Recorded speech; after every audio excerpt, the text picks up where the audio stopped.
So you've got a business, but what about a brand? The difference? More of you. Wix gives you the freedom to create your website, own your brand, and do it on your own, exactly how you envisioned it. Experience limitless customization. Boost your creativity and efficiency with AI tools for every part of your business journey. Scale up with built-in SEO, e-com, and scheduling features. Put more of you in your business. Go to Wix.com and do it all yourself. Americans love using their credit cards, the most secure and hassle-free way to pay. But D.C. politicians want to change that with the Durbin-Marshall credit card bill. This bill lets corporate megastores pick how your credit card is processed, allowing them to use untested payment networks that jeopardize your data security and rewards. Corporate megastores will make more money, and you pay the price. Tell Congress to guard your card, because Americans lose when politicians choose. Learn more at guardyourcard.com.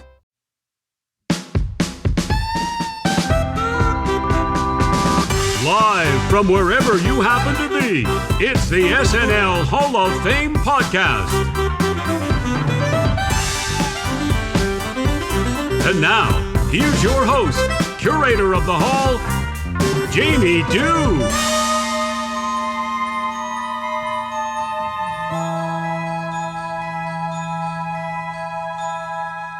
Welcome back for another week here in the Hall of Bells.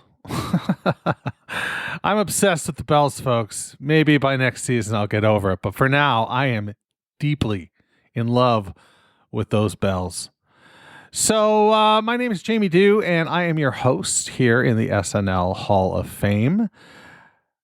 Before we go any further, I'll ask you all, just a matter of etiquette, if you could please wipe your feet before you enter the hall and its most hallowed grounds. So there's that. We are weeks away now from voting commencing for the first class of the SNL Hall of Fame. Can you feel it? This is pretty staggering. When I dreamed this up, I didn't think we would make it a season, and yet here we are, growing more than ever. The growth month over month has been absolutely, just astounding. So keep telling your friends if you enjoy the show. If you don't enjoy the show, well, then just button your lip. Just button it up. You know what I'm saying? We've got a fantastic episode for you today. We have Dave Buckman from the Cold Town Theater in Austin, Texas, joining us. Dave is a multi-hyphenate, spent years with Second City, doing sketch and improv, now plies his trade by running the Cold Town Theater in Austin and a festival as well. So you should definitely check that out. That's coldtowntheater.com, and town is with an E. Dave is bringing his massive brain into the hall to talk to me about Al Franken and Tom Davis. When these two gentlemen were hired, they took on one salary between them and packed up their things from Minneapolis and flew as quickly as they could to New York City before such an offer was rescinded. They were making hay at that time as a duo, sort of neo-vaudeville, I suppose. It was, we'd call it alternative sketch comedy now for sure, but it was different. It was unique.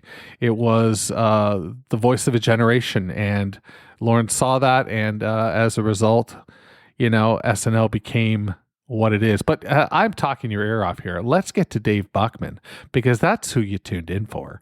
So this is Franken and Davis on the SNL Hall of Fame podcast. Enjoy.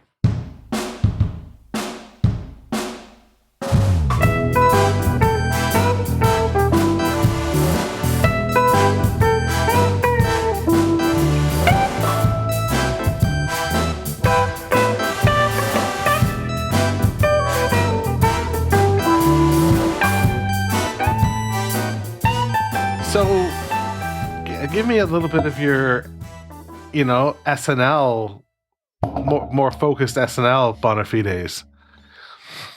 Bona fides. Well, I started watching regularly probably around 82, 83 when I was like 10 or 11 years old. My parents had a top-loading VCR that, so they had taped, after Saturday morning cartoons were over, I would literally watch VHSs of SCTV and the first 7 years of Saturday Night Live. They had a lot of really good episodes that I would watch over and over again. And then probably, I think Christmas 82, my mom showed me this Mary Gross Out in the Field piece where she interviews kids about Christmas. And there's a young Seth Green. I think my grandmother knew Seth Green because she used to teach him in Philly when he was a kid in art. And she's like, "Oh, we know this kid. He's on Saturday Night Live." And I saw that sketch and it blew my mind. And I think I've been watching ever since that week. Wow. Missed an episode. Wow. That's so great to have that so indelibly marked. Oh, yeah. Well, I didn't know it until I went back to Peacock, and I went back and started watching from 80 on. I'm still burning through the seasons. I'm in 87 right now, trying to catch up to those Jan Hooks episodes. I found the episode. It's just like, it hit me like, okay, I remember everything from here on out. From this sketch on, I remember everything. Some sort of vague memory of each of these sketches as I'm watching them again. So it's been a very fascinating summer, thanks to the pandemic, which I never would have time for if there wasn't a reason to sit on my couch for 2 years. Yeah, this is absolutely unbelievable. I mean, it's affording us these kind of neat opportunities where we can, make a connection over the internet, or I would be at meetings or teaching classes or going to shows every night, and would never have time to watch 8 years of Saturday Night Live from the 80s, which is all I ever want to do in my life, is watch Saturday Night Live from the 80s and 90s. Oh, you're getting into the good years too. Yeah. So when you watched those early years, obviously there is a writing duo that you are here to discuss today and nominate to the ballot of the SNL Hall of Fame. Talk about these princes of comedy. That's right. And this is Franken and Davis. Yes, Al Franken and Tom Davis, international communist revolutionaries. Franken and Davis. They were writers. They were head writers. They were featured performers. They were producers. They were the first comedy team to be hired as a whole, predating Lonely Island, Practical Theater Company, Good Neighbor, Please Don't Destroy, Dratch and Faye. They were the first writers to move into the cast, predating Sudeikis and Tim Robinson and Michael Bryan and Tina Fey and Dismukes and Jost. And they had their own ability. Lauren let them talk to the audience for 2 or 3 seasons, which he didn't let anybody else do except for Gilda occasionally and Weekend Update. So they had their own segment where they got to produce their own sketch and have a frame around it where they talk to the audience I just rewatching them, it feels like they are, I'm going to declare them right here and now, the last vaudeville team.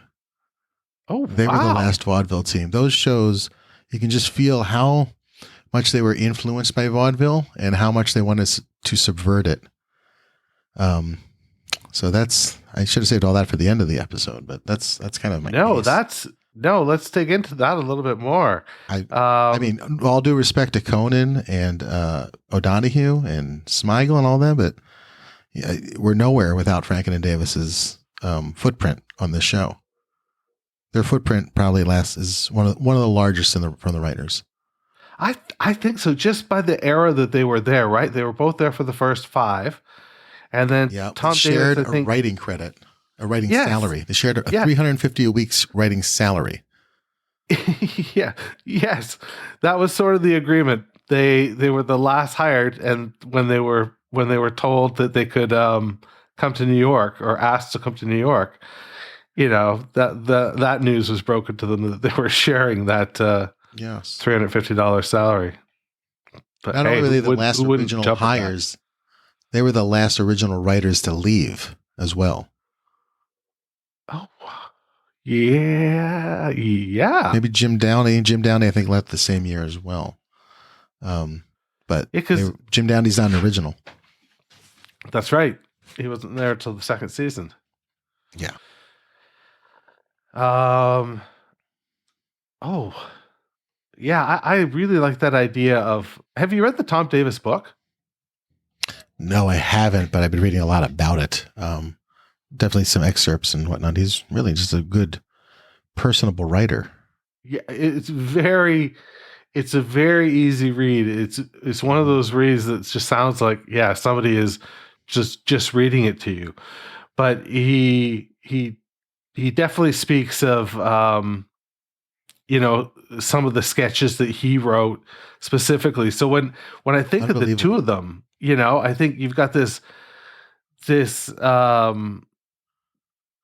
sort of absurdist with Davis, and then Franken, sort of formed a little bit more of the like the political ideology of the show. Yeah. Oh, for sure. They were, I mean, all due respect to O'Donoghue, their mark on the show lasted a lot longer in terms of what comedy is now.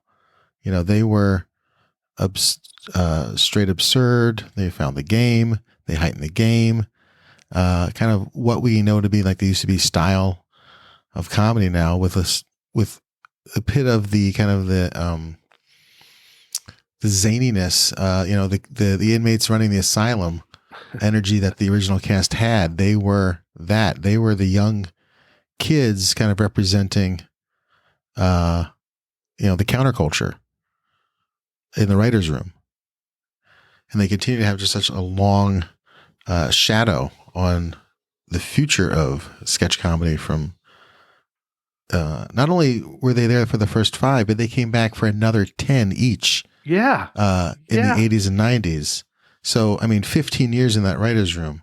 They don't perfectly overlap either. Franken was there a little bit longer. So, bleeding into that. Franken lasted 1 season longer than Davis at the end there. But then Tina Fey brought Davis back for 1 season, I think in 2002. So they each had 15 seasons between them. Yeah. Yeah. Just their last one was separate. And the things that they put up on the boards, you think about that original run. Do you get more iconic than Julia Child blender French chef sketch or Little Chocolate Donuts? The two most iconic Belushi and Aykroyd solo sketches they're responsible for. Those two alone are just right off the bat. But then you do their separate kind of what else they contributed. Al Franken had that whole limo for Lamo speech about Fred Silverman, kind of burning NBC to the ground. Then they had Tom Davis writes Coneheads with Aykroyd. He writes Nick the Lounge Singer with Paul Schaefer and Bill Murray. He writes Theodoric of York with Steve Martin. In the Middle Ages, medicine was still in its infancy. The art of healing was conducted not by physicians, but by barbers. The medieval barbers were the forerunners of today's men of medicine, and many of the techniques they developed are still practiced today. This is the story of one such barber.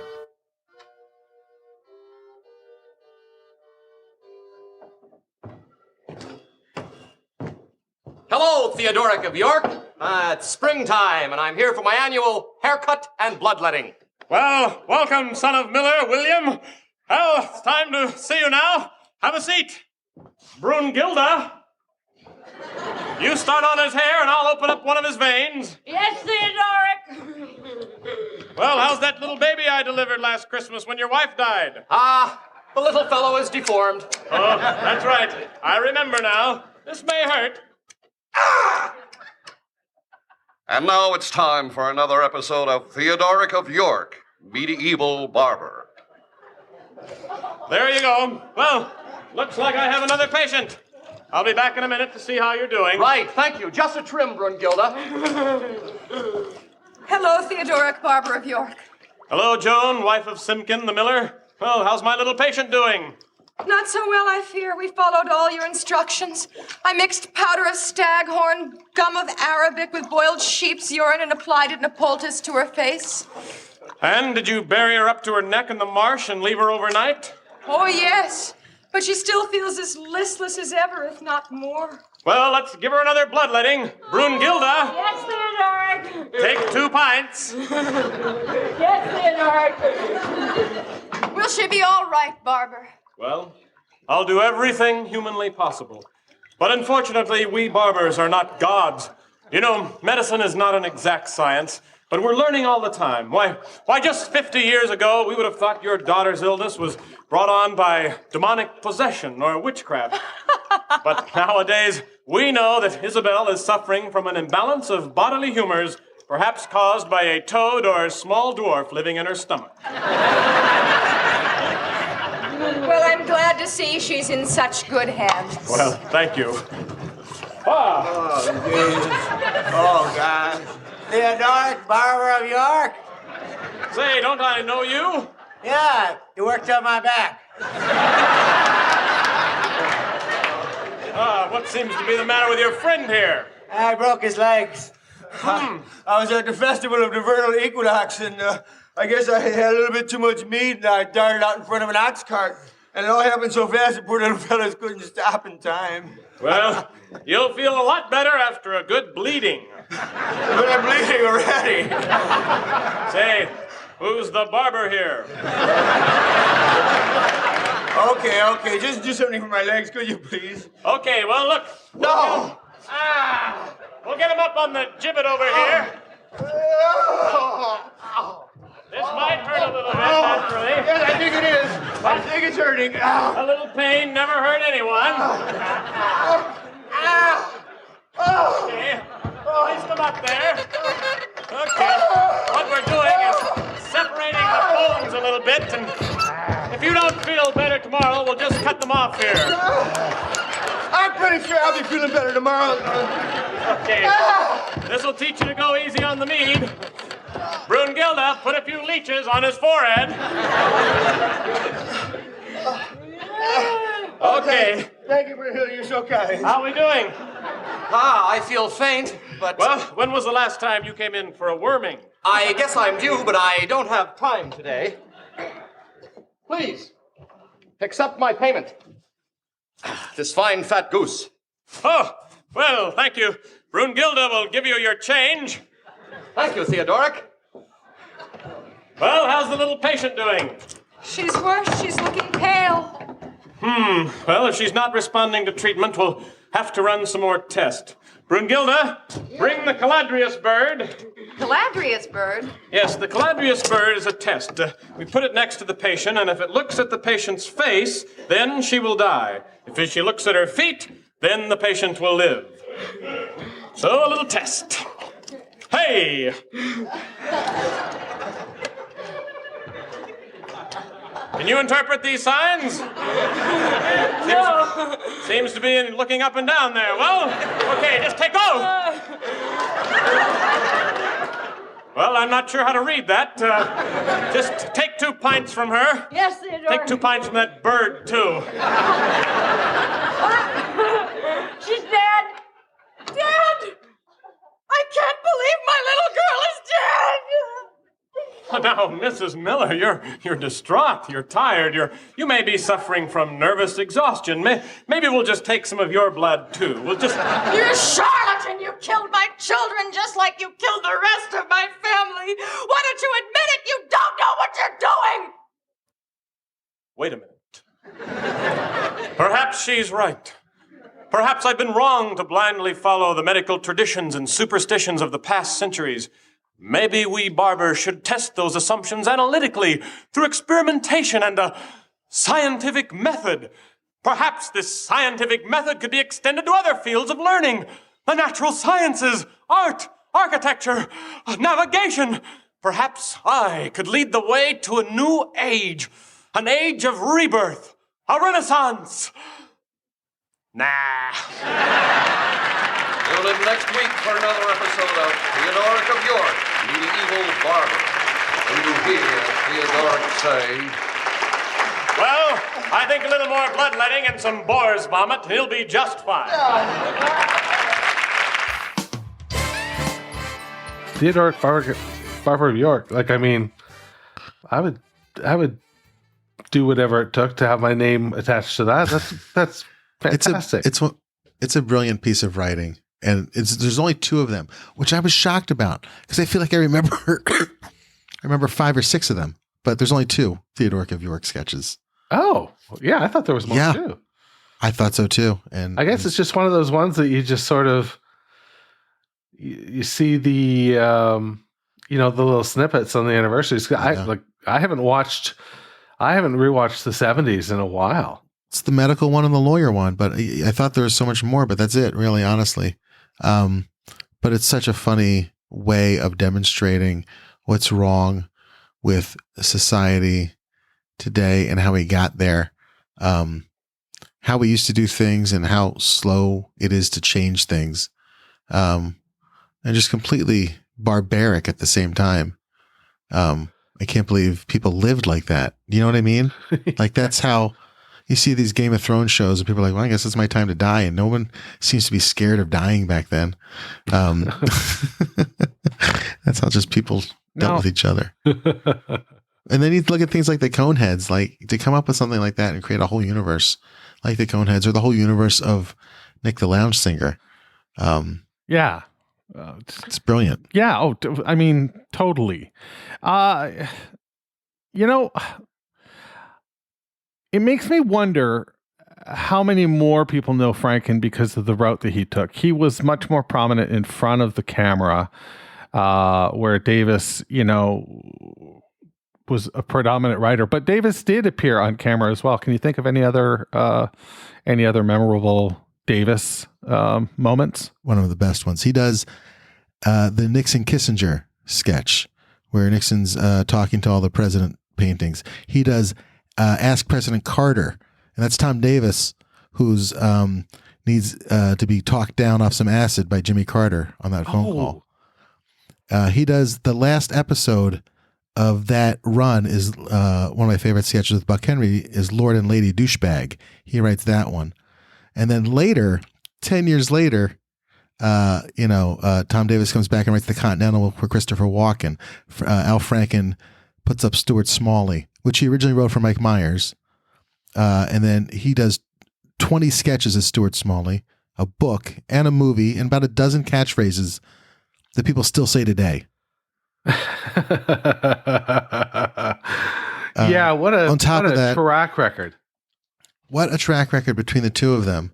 Some of those classic sketches there are, recurring characters, on top of the 10 sketches they did as the Franken and Davis show, which was their vaudeville show, kind of open sketch for them. And those are some weird ones. Now, a lot of them are problematic and a lot of them are visual jokes. So a lot of them aren't going to work for this podcast. No. Because you need to see the visual, or it's, I don't know. Tom Davis had a little bit of gay panic jokes, a lot of gay panic jokes. But that was the style back then, unfortunately. But there's a couple that play out. Like there's a great one where they have Gilda playing Kennedy's wife, Jackie Kennedy. Okay. And they're at a dinner party for some reason, and Tom Davis starts choking, and they all think he's playing charades, and he's trying to get them to understand that he's choking, and they're playing a game out of it, trying to guess what he's trying to tell them. It's very funny. It might work audibly, but it's very funny. If you're gonna pick any one of them, I'd play that one. But I mean, any of the ones I just mentioned, Coneheads, Theodoric of York, Nick the Lounge Singer. It's just a litany of like Little Chocolate Donuts. They're all amazing. In the 50th anniversary, when they cut together an interlude of that era, almost everything that you named we'll see. Yes. I just went to go see Al Franken live, by the way. How was last month. It was fantastic. It was fantastic. He just basically told stories about the Senate. Does great impressions of Ted Cruz, does great impressions of Klobuchar, does great impressions of Chuck Grassley. And the stories are so funny. And he relates it back to Saturday Night Live a bit. And he takes questions from the audience. He's very, very charming. He still has the same pattern of delivery that lets you completely understand what he's saying. And lets you catch up to his fast-moving brain. I love Al Franken so much.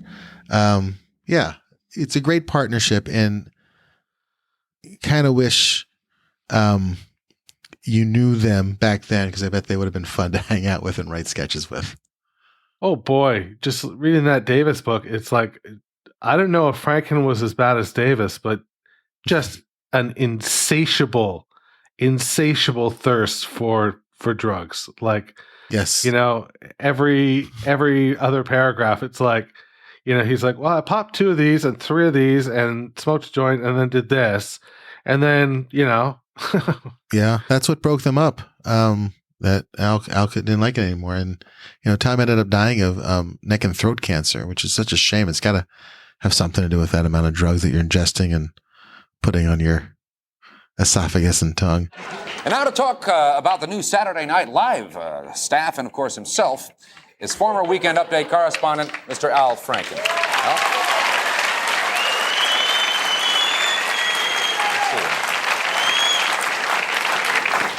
Thanks, Chevy. It's nice to see someone else from the old show. Most of you probably know me, Al Franken, from the Al Franken Decade Reports I did last year, or from the Franken and Davis shows that my partner, Tom Davis, and I did over the 5 years of the original Saturday Night Live. Now, during the past 6 months, I have suffered countless instances of personal embarrassment from people coming up to me, Al Franken, and saying, "Hey, Al Franken, are you still writing for the show?" Or Al Franken, how's the show going? Well, I'm here tonight to set the record straight.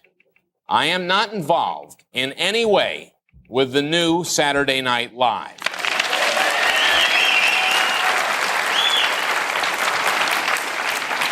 Now, there's been a lot of articles on how Saturday Night fell apart. Now, here's one in this week's TV Guide. I see, and it's a pretty good one. It's okay, anyway. I don't know if you can see that, but the real story has never fully been told until tonight. And you can believe it because it's coming from me, Al Franken.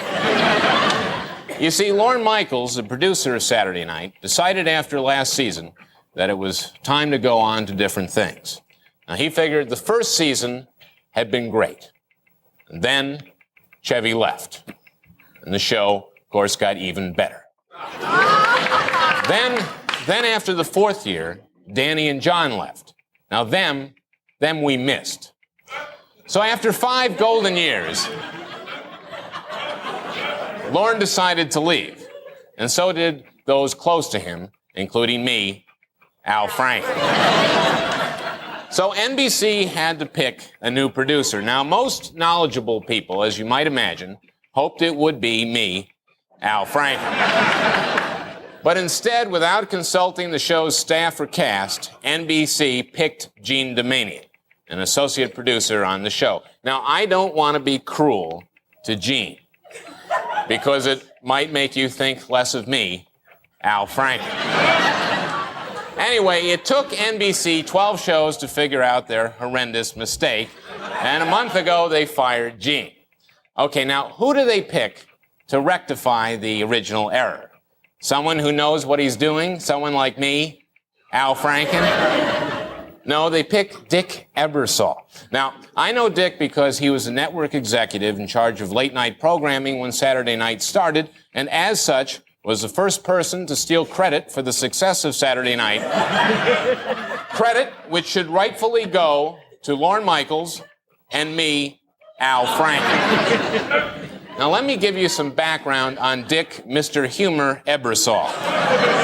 His credits include The Waverly Wonders, starring Joe Namath, Roller Girls, and a show called Joe and Valerie about a kid from Brooklyn who dances every night at a disco. Now, to this day, Dick claims that he never saw Saturday Night Fever and that it was all an amazing coincidence. Anyway, I know Dick, and I can tell you that he doesn't know Dick.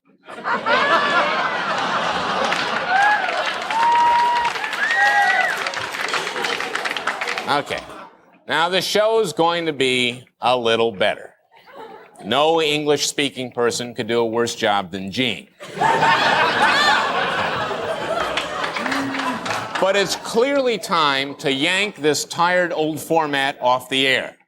So if you're wondering what you can do for me, Al Franken, please write a card or letter to Put SNL to Sleep. 30 Rockefeller Plaza, New York, New York, 10020. Let's put this show out of its misery. You'll be doing a great favor for yourselves and for me, Al Franken. Thank you.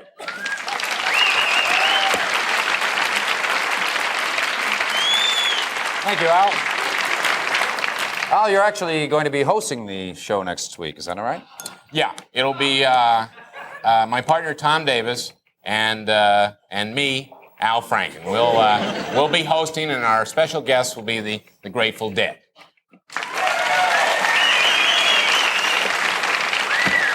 Well, thanks, Al. Yeah, so watch next week, but not after that. Thank you, Al.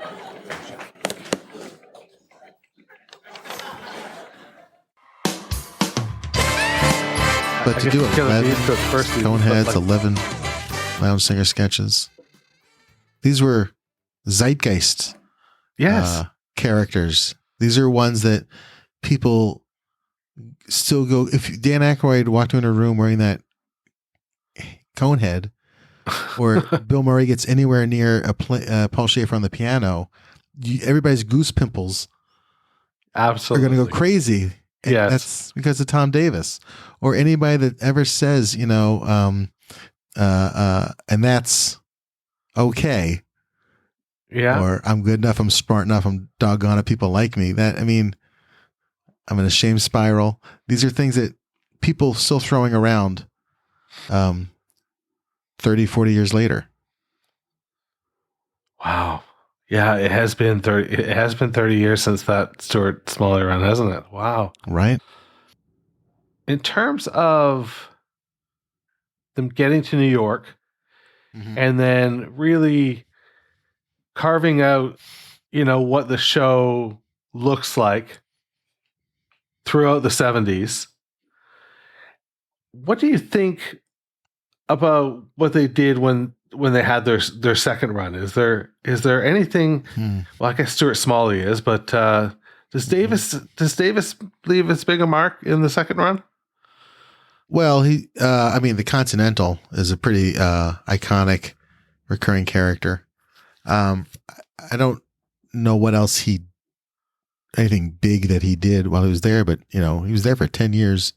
Yeah. They're both there for about 10 years in the 80s, helping, shaping, producing, guiding. Sarah Silverman tells a story about stabbing Al Franken with a pencil at the writer's room. Oh my God.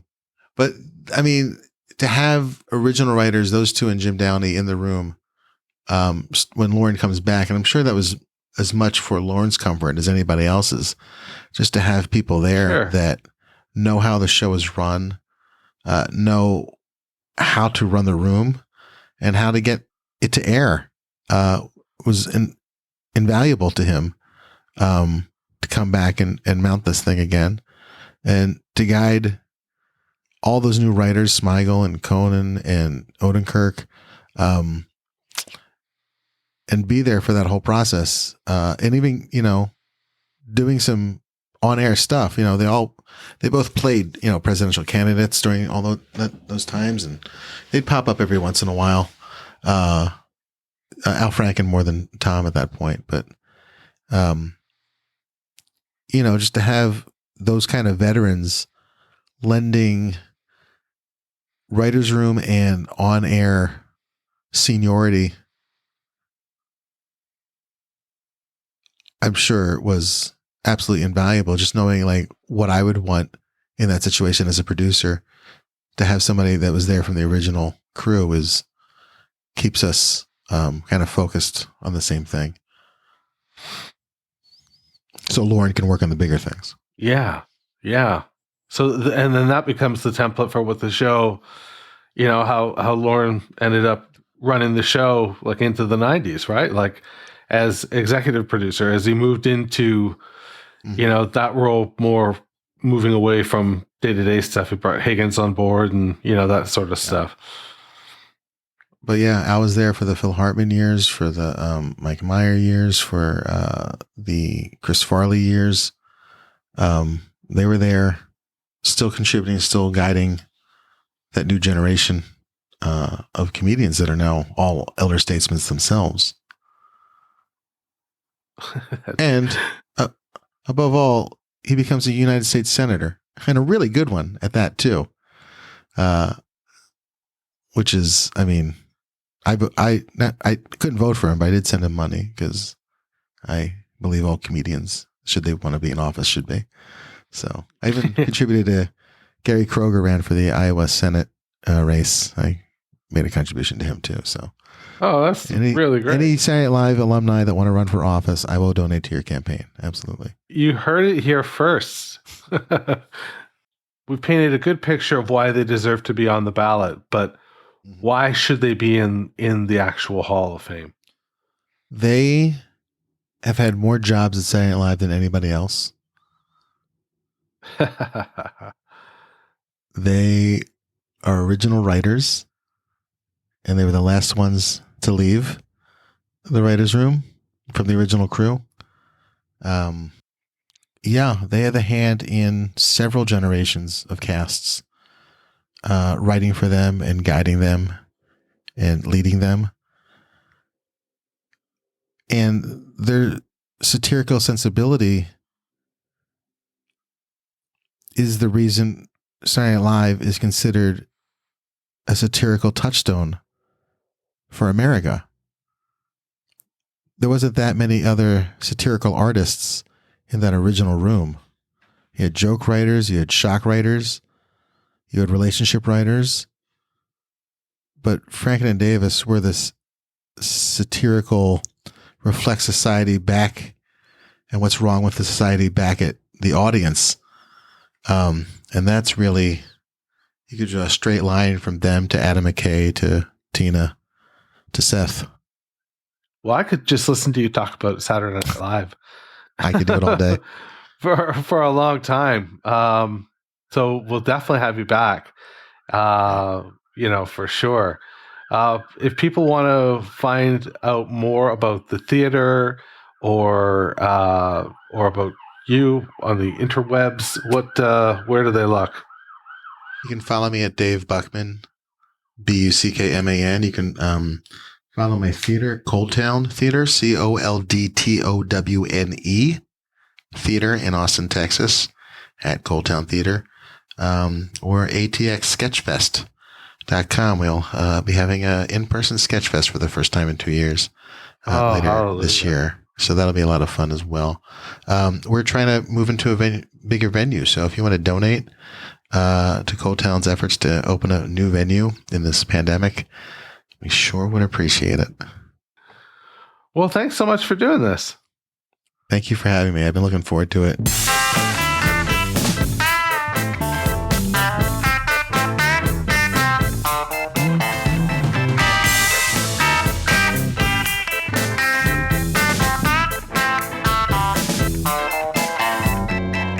Dave Buckman was looking forward to coming to the SNL Hall of Fame to talk to me about Franken and Davis. How lucky am I? He was looking forward to it. This is so cool. If you are on the SNL Twitters, you've seen Dave Buckman around. If you've listened to any of the other podcasts out there, you've heard him. I feel very fortunate that we were able to get him for this one. This was a great episode. Franken and Davis, huh? You know, I don't know if they were on your list before, but they probably should be if you enjoyed the show, because you know they were, maybe they didn't get to be there for the unveiling of the architecture, but they wrote the goddamn blueprints, so there's that to consider, and it's got to be something you consider when you cast one of your votes. This is also a 2-for-1. I mean, hey, you pick Lonely Island and Franken and Davis. You've cast 2 votes. You've got 5 fucking Hall of Famers. So, consider that. So again, I want to thank Dave Buckman for stopping by. I want to thank Franken and Davis for, helping invent the show. And we'll see you next week. And we're in the home stretch, folks. Talk to you then. But in the meantime, would you please turn out the lights? Because the SNL Hall of Fame is now closed. Thanks for listening to the SNL Hall of Fame podcast. You can find everything you need to know about the show at snlhof.com. Don't forget to subscribe, share, rate, and review the show wherever you get your podcasts. This is Doug Dinant saying, this is Doug Dinant saying, see you next month in the hall.